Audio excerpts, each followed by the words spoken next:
राम राम दोस्तों, कैसे हैं आप सब। आशा है आप सब लोग स्वस्थ होंगे और सकुशल होंगे। बाबा के भक्त परिवार में मैं मीता मिश्रा आप सबका तहे दिल से स्वागत करती हूँ। आज आपको बाबा नीम करोली महाराज की एक और सुंदर लीला के बारे में सुनाने आई हूँ। बहुत ही अद्भुत लीला है बाबा नीम करोली महाराज की ये। वो कैसे जान लेते थे अपने भक्तों के मन की बात। आप कहीं भी दूर होकर के भी अगर बाबा के विषय में कुछ सोच रहे हैं तो वो सब कुछ दूर रह कर के भी आपसे वो सब कुछ जान लेते थे कि आप उनके बारे में क्या सोच रहे हैं, आपके मन में क्या चल रहा है। ऐसी ही एक लीला है बाबा की, एक ऐसी ही लीला का वर्णन है। बाबा नीम करोली महाराज के एक वो भक्त तो नहीं थे, वो एक भारत सरकार की जो परिवहन निगम के बस के ड्राइवर थे।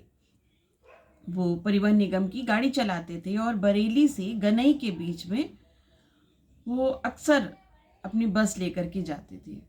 और उनका रास्ता जो था वो हमेशा कैंची आश्रम के सामने से निकलता था। कैंची के सामने से जब भी वो निकलते तो वहाँ भक्तों की बहुत भीड़ देखते थे।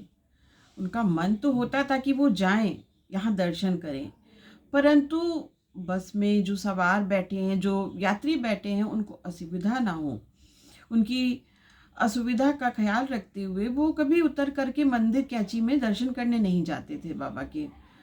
ऐसे ही एक बार वो भूमियाधार से निकल रहे थे। भूमियाधार आश्रम क्योंकि कैंची धाम आश्रम से पहले ही बन चुका था, तो वो एक बार भूमियाधार आश्रम से निकल रहे थे। वहां पे उन्होंने देखा बहुत भीड़ लगी हुई है। मतलब उतनी भीड़ नहीं थी जितनी कैंची में होती थी, लेकिन वहां भीड़ थी। उन्होंने पूछा लोगों से तो पता चला कि वहाँ बाबा नीम करोली जी आए हैं। और क्योंकि कैंची आश्रम में भक्त हमेशा उन्हें घेरे रहते हैं, इसलिए वो यहाँ आए हैं, क्योंकि यहाँ थोड़ी कम भीड़ हुआ करती थी। उनका रणजीत सिंह का जी मन तो हुआ कि वो उतर के जाएं और बाबा के दर्शन करें, लेकिन फिर उनके मन में ये ख्याल आया कि जो यात्री बैठे हैं कहीं ऐसा ना हो मेरे बस को रोक कर उतर के जाने से बाबा के दर्शन करने में जाऊं तो ऐसा ना हो यात्रियों को कुछ परेशानी हो, असफलता महसूस हो, कुछ असुविधा महसूस हो, कुछ दिक्कत महसूस हो, क्योंकि कुछ समय तो लगेगा अगर बाबा से मिलने वो जाएंगे। ये ख्याल आकर उनके मन में जब ये ख्याल आया तो उन्होंने फिर से आश्रम में जाकर उनका बाबा महाराज का दर्शन करने का विचार छोड़ दिया। परंतु उनके मन में अचानक ही एक विचार आया, बाबा महाराज तो सबके मन की जान लेते हैं। जब वो सबके मन की बात जान लेते हैं तो अगर उन्हें मुझे दर्शन देने होंगे, अगर वो मेरे मन की व्यथा को जान रहे होंगे, अगर उन्हें मुझे दर्शन देने होंगे तो वो अवश्य मुझे एक ना कहीं दर्शन जरूर दे देंगे। ये विचार ही था जो उनके मन में आया था। उन्होंने किसी से कहा नहीं था, परंतु बाबा महाराज तो ऐसे ही है ना कि वो किसी के भी मन की बात सुन लेते हैं। जो भी बात आपके मन में चल रही होगी उसका वो कहीं ना कहीं से उत्तर आज भी देते हैं। ये हकीकत है, ये सच है। इस बात पर आप पूरा विश्वास रखिएगा, इसको आजमाइएगा नहीं, लेकिन इस बात पर विश्वास रखिएगा कि बाबा महाराज सच में आज भी आपकी बात का, आपके सवाल का उत्तर देते हैं।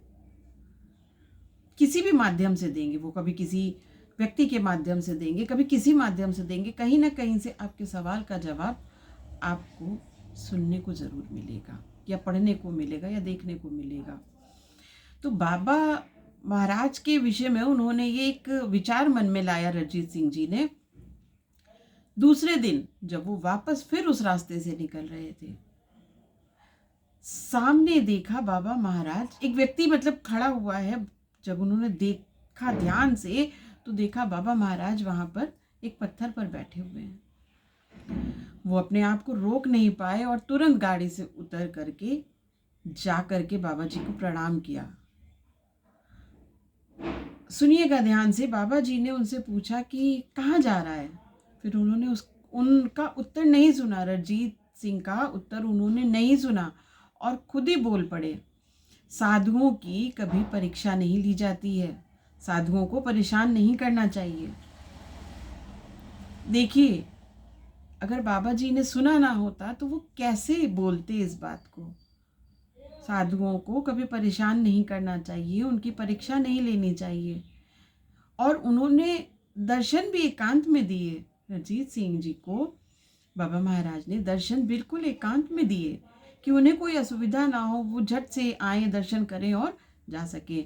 रणजीत सिंह ने बाबा महाराज से माफ़ी मांगी, अपने उस विचार का उनको जैसे ध्यान आ गया और वो समझ गए बाबा जी ने ये इशारा किस तरफ किया, और उन्होंने तुरंत बाबा जी से माफ़ी मांगी और फिर वो चले गए। तो ये घटना आपको जो बताई, ये जो लीला थी बाबा महाराज की अपने भक्त के प्रति, ये एक विश्वास है बाबा महाराज का। भले ही आज बाबा महाराज नहीं है हमारे बीच में, लेकिन ये सच है, आज भी बाबा महाराज हम सबको, हम सबके सवालों का जवाब देते हैं। और आज भी वो अपने भक्तों को दर्शन देने भी आते हैं, इसमें कोई भी संदेह नहीं है। तो जय बाबा महाराज जी, जय बाबा नीम करोली महाराज जी, जय सिया राम। आप लोगों को अगर ये वीडियो अच्छी लगी हो, ये बाबा जी की लीला आप लोगों को सुन करके आनंद आया हो, आप लोगों का बाबा पे विश्वास बढ़ा हो और आप लोग बाबा महाराज को मानते हो, हमारे श्री हनुमान जी को मानते हो, क्योंकि बाबा महाराज श्री हनुमान जी का ही अवतार माने जाते हैं। अपने भक्तों के बीच में वो हनुमान जी का ही अवतार माने जाते हैं। आप लोगों को भी बाबा महाराज पर विश्वास हो तो चैनल को सब्सक्राइब करके लाइक कीजिएगा और कमेंट में एक बार जय श्री राम अवश्य लिखिएगा। जय श्री राम।